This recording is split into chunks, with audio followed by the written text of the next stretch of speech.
Now, Watson, let me see if I can hit the target with ease. Oh, yes, good shot, Holmes.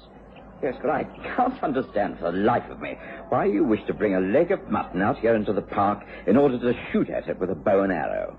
You know, you've done some bizarre things in your time, but never anything as bizarre as this. Why not use an ordinary bullseye target? Now, come with me, Watson. You'll see. Yes. Now, you will observe that I've shot the meat cleanly in the center. The shaft of the arrow is deeply embedded. The arrowhead sticking out the other side. Now, just try and remove the arrow, will you, Watson? I think you'll understand my slight experiment.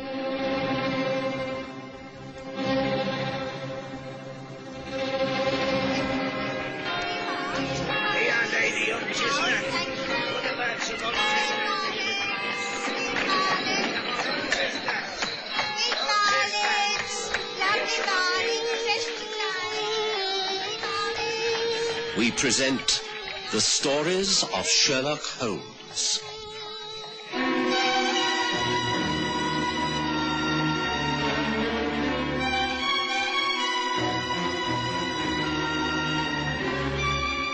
The Kraut End Mystery.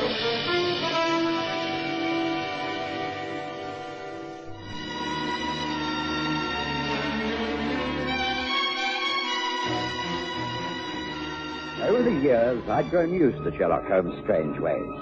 I'd learned that he never did anything without a good reason. All the same, I was quite amazed one early morning in the month of May, 1893, to be asked to accompany him to Regent's Park, where he quietly indulged in an archery practice. I knew he was a keen toxopholite, but could not understand why he should practice on a large leg of mutton. It didn't make sense. Well, try to extract the arrow, Watson. You're a strong man. Very well. Anything to humor you, Holmes. Well, I must admit it's extremely hard. I can't pull the arrow out. Right. Now, try pushing the arrow through and pulling from the other side. Yes, it's considerably easier. It comes through quite cleanly. The feathered flight gives no trouble. Exactly. Now, observe the marks that it's left, small and round. Now, as a medical man, would you not say that this could be a bullet wound? The bullet passing right through the limb? Yes, I suppose it could. Yes, I suppose so. Good. And that's why I've conducted this small experiment. We can go home for breakfast now, Watson. Very well. What a strange way to start the day. Yes, and I fancy there'll be stranger things to follow. It all has to do with the mystery down at Burnham on Kraut, of course. Well, come, let's leave before we start attracting attention. This way. Oh, sounds like a visitor, Holmes. You expecting anyone? I think it'll be Carter of Scotland Yard. He's engaged upon the Burnham on Kraut case. I've been advised that he wishes to consult me. Mr. Carter, sir, says he has an appointment. Oh, very good, Mrs. Hudson. Show him in, please. Yes, sir. This way, please. Thank you. Morning, Mr. Holmes. Good morning, Dr. Watson. Good morning. Do come and join us. Just a light breakfast. Thank you, but I've already had an early meal at the hotel where I stayed overnight. I came uptown from Burnham on Kraut to report to Scotland Yard, but thought I'd like a word with you first. And what have you to report? Total failure, I'm afraid. I'd hoped to impress Inspector Lestrade, but I've got nowhere. You've been informed of the case, Mr. Holmes. I've read all the available evidence, including the report of the inquest, very carefully. I believe there was a tobacco pouch found near the body. Did that tell you anything? It belonged to the dead man, sir. The initials were stamped on it. It was made of ostrich leather, and that fits. He lived at Oatsworn in the Cape, South Africa, for many years. He was a heavy smoker? Not according to his wife. We couldn't find a pipe, for instance. Odd. I only mentioned the pouch because that seems the only tangible piece of evidence so far. Is this a new case of murder, Holmes? Oh, I do beg your pardon, Watson. I'd forgotten that you know little of this. Take some coffee, Carter, and go over the case for us. I shall be none the worse for hearing the sequence of events once more. Just give me the essentials. Very well. I have my notes here. Now, yes. This is the rough career of one Nathan Savage. Born about 50 years ago and lived the life of an adventurer. Worked an ostrich farm in South Africa and prospected for gold out there. Made and lost several fortunes. Yes, about 5 years ago, he retired to Burnham on Kraut to an estate called Kraut End, where he lived with his wife. He died in mysterious circumstances a few days ago in the grounds of his home. An absolute enigma. At times strict and puritanical towards his wife and others, and other times a drunkard who had the power of evil in him. Extremely unbalanced and dangerous man. Quite. He was feared by everyone, known on the gold fields as Mad Nat Savage, and lived up to the name. Kraut End, he was loathed and avoided by the local people. He lived the life of a recluse. He had a small one-roomed cottage built by the stream in his garden, and no one, not even his wife, was allowed to enter it. It was his hideaway and furnished with the personal effects of all his travels. Curtains were always kept closed. He had no visitors. Savage lived alone there. Yet at the inquest, Bob Leggett, a local farmer, gave one of the few positive bits of evidence we have to go on. He said... It were about 1 o'clock in the morning. I'd been up attending a sick cow and I took a short cut along the back lane to my home. You can see that hideaway cottage from the lane and there was a light on. I saw shadows across the curtains. Magnet weren't alone. There were another man in there with him. I could see the outlines of them very clear. The other fellow were bearded and they were arguing something terrible. But that were on the Monday. Savage didn't get himself killed until Wednesday, so I suppose it don't mean much. But he did have a visitor with him on Monday night, and that's a fact. All the same, it might be significant. Don't you agree, Mr. Holmes? Every detail, however unimportant, is significant. An unknown visitor to a forbidden spot is most interesting. But do continue. Well, come the Wednesday, Savage went into one of his blackest moods. His wife, Grace, told the court about it in the frankest manner. She said, I knew those moods. He was a drunken wild beast who roamed the grounds of the house looking for trouble. I locked myself in the upstairs room all day. At night, I came down to get food. I could see the light in his cottage. It was quiet. I thought he was in a drunken sleep. I went to bed and locked the door. At about 2 in the morning, I heard terrible yelling. I did the sensible thing. Pulled the blankets over my head and tried to ignore it all. Early the next morning, I went out. The door to the cottage was open. I went down the path towards the stream, and there, by the wooden bridge, he was lying on his back. I thought he was still drunk till I saw the blood on his chest. I just turned and ran, raised the alarm, called the police, and, well, that's all I know. I swear to you, that's all I know. I was called in. I inspected the grounds and the cottage. Never been in such a strange place, filled with trophies, books, maps, and a clutter of bottles. Smelt to high heaven. Flies all over the bed. Horrible. Yes, it must have been. But you haven't yet told us how this man Savage died. Well, I'm coming to that. It's baffling. For it seems that there was a bullet wound went right through his chest under the heart, but no bullet. Just a small hole. And no one heard shooting. Police surgeon says he'd never seen anything like it. Yes, so he was shot by a bow and arrow, Carter. Now you see the reason for my morning exercise in the park, Watson. Bow and arrow? How could you be sure of this, Holmes? Well, I can't, until I viewed the body and visited the scene of the crime. But from the nature of the wound, I thought it the only possible explanation. But there was no arrow found. Yeah, well, there couldn't be if the murderer wished to cover his tracks.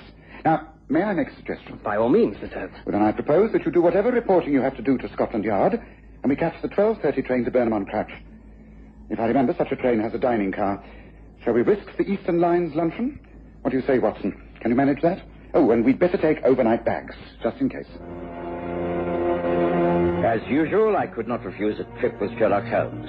And after an hour or so's hasty rearrangement of my affairs, I was at the station in time to join him and Carter on the journey. It was uneventful and quite pleasant. We took a carriage from the station to Crouch End, where we met the widow of the dead man. She was a hard-looking woman, but quite charming, and was soon telling us of the years of hardship and ill usage which she had endured. My husband created havoc wherever he went, Mr. Holmes. Towards the end, everything he touched seemed to turn evil. I do confess, if I have any feelings left, they're those of relief rather than sorrow. I've said it. I've nothing to add. But just one question before we ask to see your husband's hideaway cottage. I understand there was a large knife found near the body. Have you identified it as belonging to your husband? Indeed I have. What he was doing with it out there, I cannot say. Must have intended using it on someone, but he was stopped in time, thank heavens. Perhaps he was killed in self-defense, who knows? Yes, who knows. But it's our duty to find out. Now, Carter, will you be good enough to lead the way to the cottage? Thank you, Mrs. Savage. The cottage was, as Carter described, filthy and incredibly neglected. I could tell that from outside. Carter was about to insert the key into the door when he stopped. Hello. Someone has been tampering with the lock. Someone's been trying to force this window. Whoever it was failed to gain entry. Yes, we'll open up, Carter. Nothing has been touched, I take it? Not since I was here last. Oh, good. I shall take the best part of an hour to examine this place. And I must go over the grounds, particularly to the spot where the body was found before dark. Yes, it'll take longer than I thought. Perhaps you can find an inn nearby where we can rest for an hour or two. I'm afraid we shall have to stay over, Watson. If someone tried to break in here last night, then the odds are that he or she will have another attempt this evening. I think we must be here to receive the intruders, don't you think? I'm agreeable to any plans you make, Holmes. Good, then please leave me. I prefer to work on places like this alone. Give me an hour, just 1 hour, that's all. Thank you, Carter. Holmes took well over the allotted hour to complete his examination of the hideaway cottage and the surrounding grounds. He even ventured into the neighboring fields and appeared well pleased to discover it hadn't rained in those parts for some weeks, and the set of horse and cart tracks that led to a small copse were fresh and clear-cut. We then paid a visit to the local mortuary and inspected the body of Mad Nat Savage. I'm used to seeing death, but it wasn't a pleasant visit, and I found myself agreeing with Holmes regarding the cause of death. By the time we got to the Hare and Hounds Inn, it was quite dark. We had a short rest, and then, fortified by an excellent home-cooked supper, we journeyed back to Kraut Estates, where Carter was anxiously waiting for us. Thought you weren't coming back, Mr. Holmes. I'd been here for 8. Good. Then you must know that no one has yet arrived and tried to enter the cottage. No. Well, that's good. Well, we'd better settle down. It may be a long wait. It was some hour and a half later, as I was nodding off, my back against a large oak tree, that Holmes touched me lightly upon the shoulder. Someone was moving about along the wall of the cottage. There was a silence, a step in the gravel, and some metallic scraping. The lock of the door was forced. It opened. A match was struck. A candle lit. Holmes motioned for Carter and me to follow. The man inside the cottage was young and slender. He commenced a search amongst the books. Having found one, he returned to the light and began paging through it, then sighed and snapped the book closed. Carter stepped forward and took command. Stay where you are. What? Don't move. Where the police? What? Oh, I should have known you'd still be watching this place. I suppose you now imagine I'm connected in some way with the death of Nathan Savage. I assure you, I am quite innocent. Well, that's for us to decide. Let's start with your full name. Nigel Sykes. I see. Initials NS. And what, may I ask, are you doing here? Oh, is this a casual conversation or an interrogation? It's a police investigation. Then perhaps I'd better wait until I can have a lawyer present. If you are innocent, it would be better to speak up without fear of the consequences. Oh, very well. Did you ever hear of Hewitt and Sykes, the West Country bankers? No, never. Yes. They failed for £500,000 years ago, to the ruination of many wealthy families in Devon and Cornwall. Is that right? True. Sykes was my father. Ah, interesting. Pray continue. Yeah, but keep it short and straight. Well, I was a boy at the time, but I always believed in my dad. I never believed that he stole the securities like everyone else. He swore he could turn them to good use, and every creditor would be paid in full. He left us a list of the securities he had taken, and swore he would come back once his honor had been cleared. He left by sea for South Africa, and no one ever saw or heard from him again. We believed the securities were lost with him at sea. Then a short while ago, I discovered through a business friend that some of the securities had come onto the London market. I spent months trying to trace them. I discovered the original seller was a Mr. Nathan Savage, the owner of Crouch End. I had to find out what he knew of my father. But before we could meet, he met his death by someone else's hands. I attended the inquest. There was mention of logbooks, diaries here in this hideaway cottage of his. And you tried to get in here last night. You failed. You've tried again now, and you still haven't found what you wanted. Is that not so? There is an old diary here. The pages dealing with the time of my father's disappearance have been ripped out. Mad Nat Savage covered his tracks well. That's the truth. I have nothing else to add. I've told you the whole truth. I never even spoke to Nat Savage, and I know nothing of his murder. Is that so? Then how do you account for this? A tobacco pouch with the initials NS. Not Nat Savage, as we'd first thought, but Nigel Sykes. Where did you get that from? I thought You dropped it near the body, Mr. Sykes. I think you'd better not say any more. Take your own advice and wait for a proper lawyer. Not that I think he will be able to get you out of this in a hurry. Well, I think it's been a good night's work. Thank you, Mr. Holmes. Thank you, Dr. Watson. Shall you return to London in the morning? We did not return to London the next morning, for in spite of the lateness of our going to bed, Holmes was up at dawn, and having borrowed a bicycle from the landlord of the Hare and Hounds, seemed to have travelled over a large area of Burnham and Southminster. He joined me for a hearty breakfast. Oh, Watson, what do you think of things? Well, you've been up to something, Holmes, I can tell, but you're not at all satisfied with Carter's conclusions, are you? I'm disappointed in that young man. I'd hoped for better things from him. One of the first rules of criminal investigation is never to accept the obvious as the end result. You have an alternative to the arrest of Nigel Sykes? Of course. Here is Carter himself. Now we shall hear the latest news. Well, Carter, have you extracted a confession from young Sykes? No, not yet. But he will talk sooner or later. He faces a full-scale interrogation at the yard this afternoon. Then we shall have to conclude the case before that. Neither Watson nor I can afford to be away from Baker Street longer than lunchtime. What does that mean, Mr. Holmes? Well, simply that you've got the wrong man, Carter. Just look at certain facts. Young Sykes is simply not the type who would have defied Nat Savage. He cannot have been the man heard to be arguing with Savage in the cottage 2 nights before he was killed. Sykes is clean-shaven. The man we're after has a beard. You may still be after a murderer who uses a gun and kills with a bullet. I'm convinced the man is an expert archer. Now ask yourself, who carries a bow and arrow around with him these days? Blessed if I know. No one. That's why your theory is so implausible. No, not at all. The art of archery is to kill swiftly and silently. In other words, to hunt. And hunt without being heard. It still doesn't make sense to me. Look, Mr. Holmes, if you've got something up your sleeve, then don't hide it. Let's have it straight. You can have it straight, as you call it, in exactly 1 hour, Carter. All you have to do is to conceal yourself in the loft of the stables of this inn at 11 o'clock. What you see and hear will surprise you, I have no doubt. Oh, and make sure that there are armed men at your disposal, won't you? We shall all feel very much more secure. Will you excuse me now? I have messages to send off from the post office. The fast stables at the back in 1 hour. And this time, I don't think we shall have to wait all that long before arresting the right man.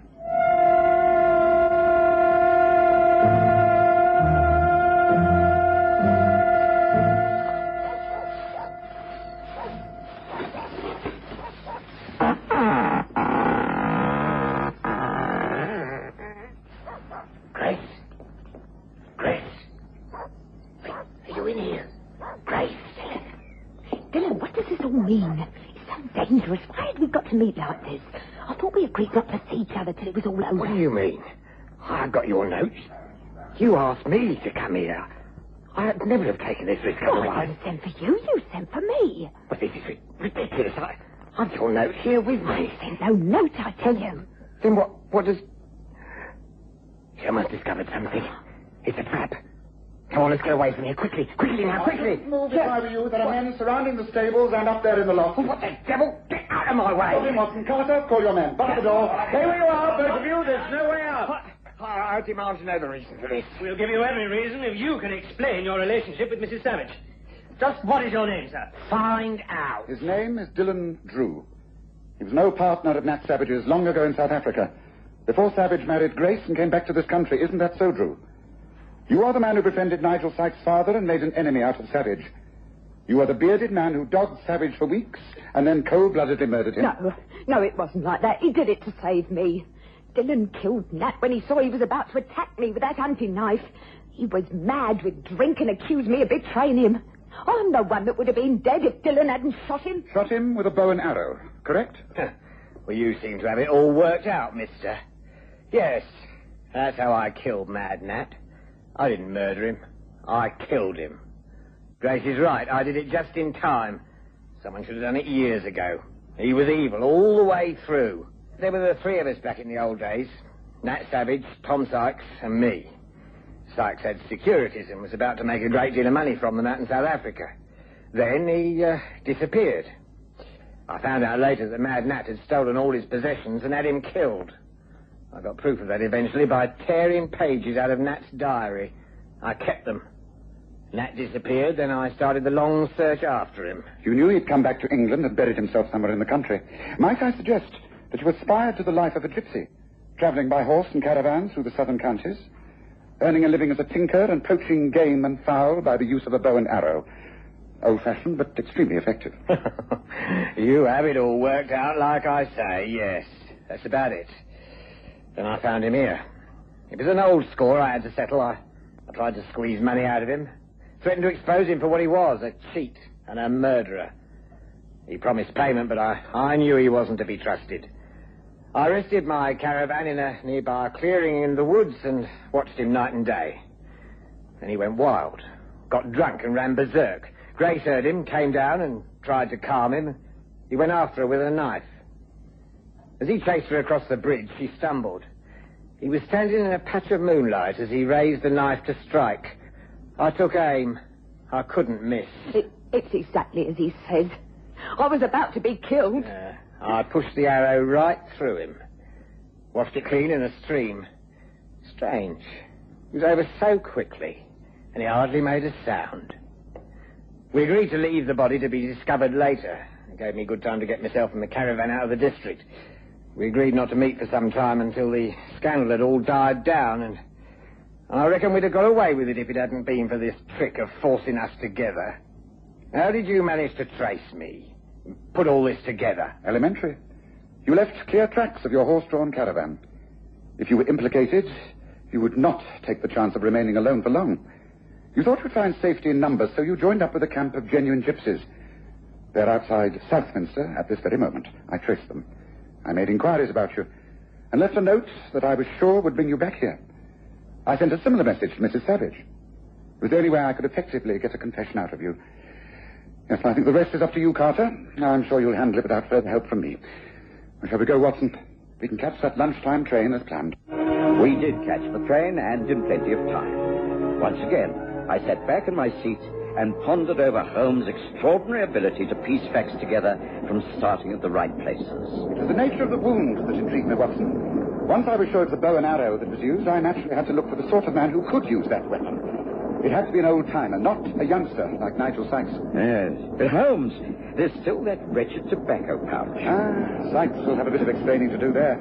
You see, he did go to Kraut on the night of the murder, and he found the body. His were the screams that people heard in the dead of the night. Unfortunately, he dropped the pouch. If we hadn't traced Dylan Drew, that might have landed him in the dock. As it is, well, one wonders just what he'll do with what's left of his father's securities. Interesting speculation.